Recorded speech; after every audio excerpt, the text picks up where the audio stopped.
Hello and welcome to Honors Function. In the second lecture on logarithmic function, we'll continue exploring the range of application of logarithm. Let's dive in. So, in the first set of examples, you are given four equations.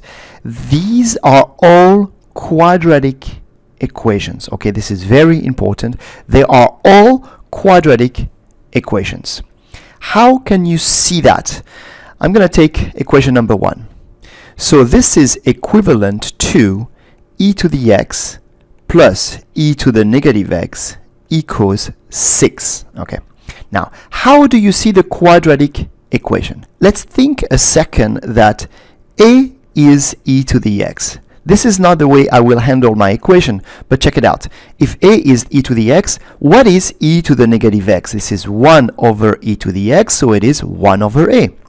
So this equation would be like a plus 1 over a equals 6. And you should have seen equations like that in Algebra 2, right? This is a quadratic equation. Multiply both sides by a. Right, you get rid of the denominator, you multiply both sides by a, and you have a squared plus 1 equals 6a. Here's your quadratic equation. Now, I am not going to set a equals e to the x. Usually this is not necessary. I'm just going to handle directly this equation from e to the x right here. So what do I do right here? I multiply both sides by e to the x. That's what's going to make our quadratic equation appear. So what is this? This is e to the x squared. What is e to the x times e to the negative x? I'll do it right here. E to the x times e to the negative x is e to the x minus x, right? So it is e to the 0, so it is 1. Okay? Get used to that. It's going to show up many, many times. So plus 1 equals 6 e to the x. Okay, and now I think you know how to solve a quadratic equation right here. So what do we have? We have e to the x squared minus 6e to the x plus 1 equals 0. This does not factor, obviously, so I will complete my square because my linear coefficient is even. That's going to be pretty easy. E to the x minus 3 squared minus 9 plus 1 equals 0. So I'm going to go directly to the e to the x. E to the x equals, so this is a negative 8. On the other side, it's going to be 8 plus or minus square root of 8. It's plus or minus 2 root 2. That's plus or minus square root of 8. And the 3, minus 3 moves on the other side, and it's plus. All right. Now, guys, you have to pause here. Very important. Before you go further, you need to make sure both values are possible output of e to the x, okay? So 3 plus 2 root 2, this is completely fine, it's positive. How about 3 minus 2 root 2? 2 root 2, this is some work we've done at the beginning of the year, is about 1.4. So 2 times 2 root 2 is about 2.8. So 3 minus 2 root 2 should be positive. It is positive. Is that it shouldn't? It is positive. So they're both fine. Therefore, you can go further with that. Be careful. You always have to check before you go further. What does that mean to go further? Well, hey guys, this is when you have the log, right? This is an exponential form. Let's just write the log form. Or, maybe more convincingly, just apply the log function on both sides. Okay? That's going to be super easy. So on the left, you're left with x, and on the right, you have ln of 3 plus or minus 2 root 2. You have two solutions, and they both should work. Here we go. This is how we solve this type of quadratic equation. I'm going to do a second one. I'm going to do number 3. Please do number 2 and 4.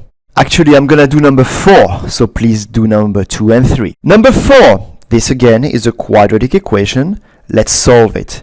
So I multiply by 5. This equation is equivalent to 2 times 5 to the x plus 3 times 5 to the negative x equals 15. I'm going to move my equal sign a little bit further. Equals 15. And now on both sides of this equation, I'm going to multiply by 5 to the x times 5 to the x, okay? So what do we have? We have 2 times 5 to the x squared, okay? I'm not going to write 5 to the 2x because I want to exhibit my quadratic equation, plus, well, 5 to the negative x times 5 to the x is 5 to the 0, so this is just 3 equals, please make sure you don't touch the base right here, okay? 15 times 5 to the x. All right, let's move 5 to the x on the other side. So what do we have? 2 times 5 to the x squared minus 15 times 5 to the x plus 3 equals 0. Now, I'm not so sure about this one, so let me check quickly. 2a squared minus 15a plus 3 equals 0. I don't think, no. You're not going to build up to 15 right here with this 2 and this 3, right? So it doesn't factor. Therefore, we could use a quadratic formula, or we could complete the square. All right. In any case, they're both not very pretty because the coefficients are going to be pretty high.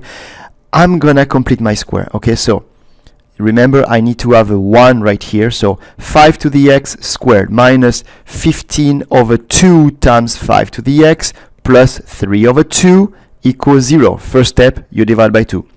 Second step, you complete the square. So it is 5 to the x minus 15 over 2 is 15 over 4 squared minus 15 squared 225, 4 squared 16. All right, now this plus 3 half right here, let me put a denominator of 16, right? So you multiply both sides by 8, and so it is plus 24 over 16 equals 0. All right, so next, what do we have? This is really a little bit on the painful side, right? 5 to the x minus 15 over 4 squared. So I'm going to move it directly. 225, so it's minus 201. On the other side, it's 201 over 16.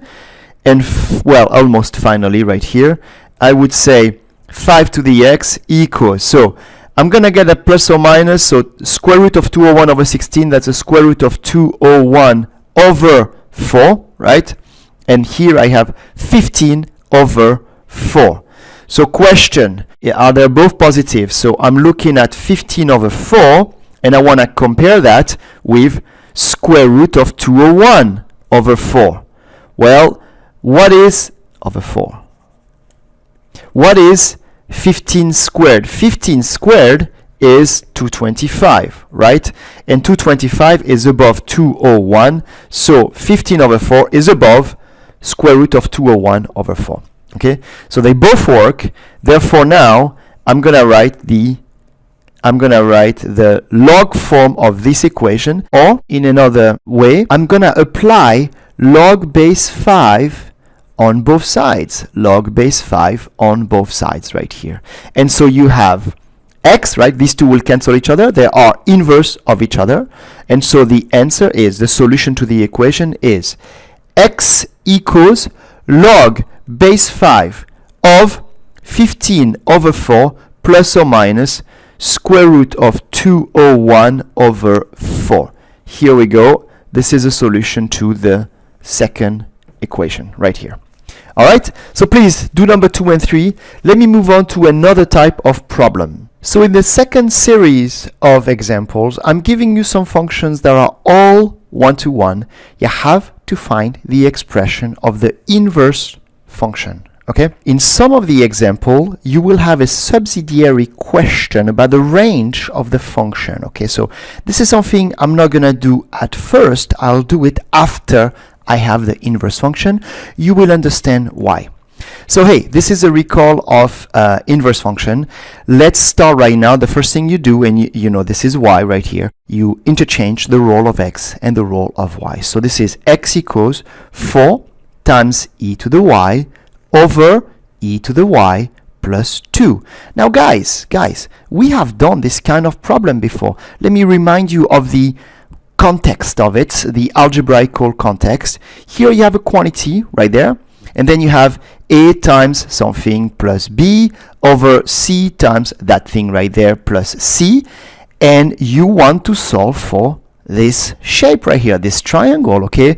So you're supposed to somewhat remember, okay? The first time we reviewed that, it should have been reviewed from Algebra 2, and then we did quite a bit of it. So maybe you are a little bit hesitant, but I do expect you to somewhat remember. In any case, I'm gonna solve this equation right now. All right, first step, multiply both sides by e to the y plus 2. So it's x, I'm gonna also expand right away if you don't mind, times e to the y plus 2x equals 4 times e to the y. Now, what I'm trying to do right here is solve for this, right? So they have to be on the same side. So second step, I'm going to move that. Actually, I'm going to move this here, and I'm going to factor at the same time e to the y, right? So we have e to the y times, so plus 4 minus x, right? When you factor, equals 2x right here. And finally, last step, e to the y equals 2x over 4 minus x. Okay? All right. I'm almost there. I just need to solve for y. I know what to do. I'm going to apply on both sides ln, right? And I'll be done. That will be my inverse function. But before I do that, I got to make sure that this is actually an output of e to the y. Therefore, I got to make sure that 2x over 4 minus x is positive or equal to 0. And this is where I'm going to get the domain of f minus 1, and that's going to be the range of f. So, hey, this is pretty simple. If you think of this right there, right, 4 minus x, positive or equal to 0, this is a quadratic, so you have a parabola. It's actually concave down, right? Negative 2x squared, it's concave down. The zeros are at 4 and at 0, and it's concave down. So you better be between 0 and 4. Why did I go from a ratio to a product? Because the rule of sine is the same, right? The rule of a ratio is the same as the rule of a product, all right? So, and the product, I know how to analyze that. This is just a parabola, concave down. Okay, so I have to be between 0 and 4. So, the expression of my inverse function, so right now I have y equals ln of 2x over 4 minus x, but this is 4, 0 smaller than x. Actually, I don't think it should be equal to, smaller than 4. Okay, it's not defined at 0 and 4.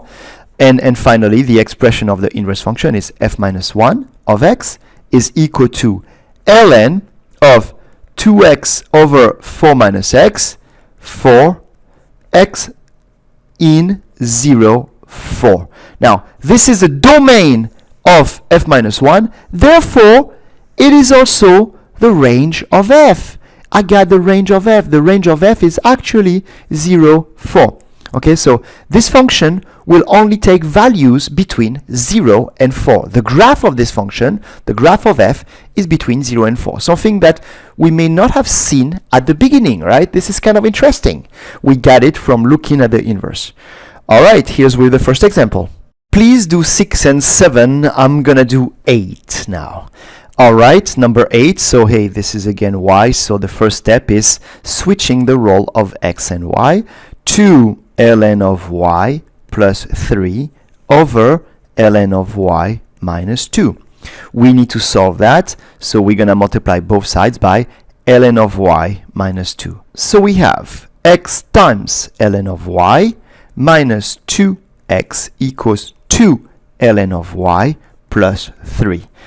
I'm going to move this on this side and this on that side, and at the same time I'm going to factor ln of y. So it's ln of y times what? Well, times this x, and this becomes minus 2. Minus 2 right here equals 2x plus 3. So finally, I'm going to divide by x minus 2. ln of y equals 2x plus 3 over x minus 2 right here. And now what do you do right here? You exponentiate both sides. You do this right there, right? So you have y equals e to the 2x plus 3 over x minus 2. And this is your inverse function.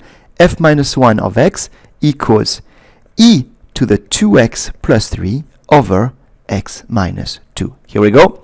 There was actually one of these subsidiary questions here.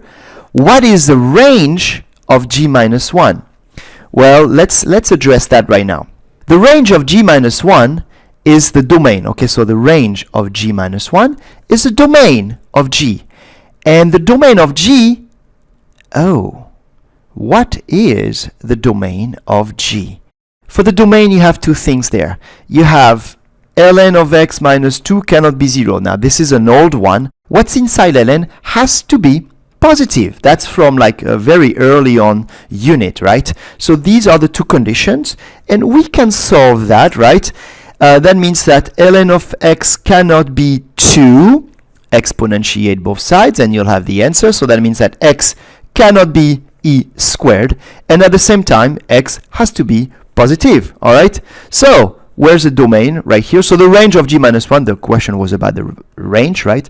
So the range of g minus 1 is 0 to e squared union e squared to infinity. Again, this is g minus 1, not f. Here we go, g minus 1, okay? This is the range of this function. It may have been a bit more challenging to see it from there, but we surely understand it from the domain of g, okay? All right, thank you for watching.